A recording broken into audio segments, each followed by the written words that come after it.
Dinas Pendidikan dan Kebudayaan Provinsi Lampung mengimbau kepada para siswa tidak khawatir ujian nasional menjadi tes kemampuan akademik.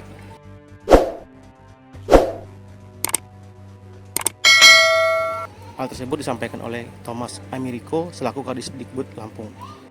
Pihaknya mengimbau supaya para siswa di Lampung tidak perlu khawatir terkait UN berubah menjadi TKA. Pemerintah pusat akan memberlakukan TKA tersebut pada November tahun 2025 untuk siswa kelas 12 SMA sederajat. Thomas menjelaskan bahwasannya pihaknya saat ini masih menunggu turunan terkait teknis TKA tersebut. TKA tersebut akan diterapkan sebagai pengganti UN dan sampai saat ini surat resminya belum ada. TKA nantinya tidak akan menjadi penentu kelulusan siswa dan kebijakannya sama seperti UN sebelumnya.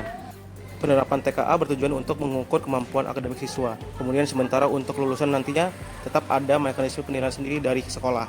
TKA ini bukan salah satu syarat kelulusan. Untuk kelulusan mungkin nanti dari rapor dan nilai-nilai lainnya. Ada 5 mata pelajaran yang akan diujikan dalam pelaksanaan TKA. Di antaranya bahasa Indonesia, matematika, bahasa Inggris, dan 2 mata pelajaran lainnya. Semua kebijakan tersebut saat ini masih ditunggu oleh Dinas Pendidikan Provinsi Lampung. Semua kebijakan dari pemerintah pusat akan dilaksanakan di Provinsi Lampung. Kompetensi akademik. Nah, tapi tes kompetensi akademik ini bukan salah satu syarat yang menjamin kelulusan. Enggak juga seperti itu. Ada hal lain juga ya, gitu loh. Enggak gitu. Jadi enggak patokan betul bahwa ini menentukan kelulusan, enggak juga gitu. Karena mungkin ada dari raport dan lain-lain juga menjadi salah menjadi perhitungan juga mungkin sih.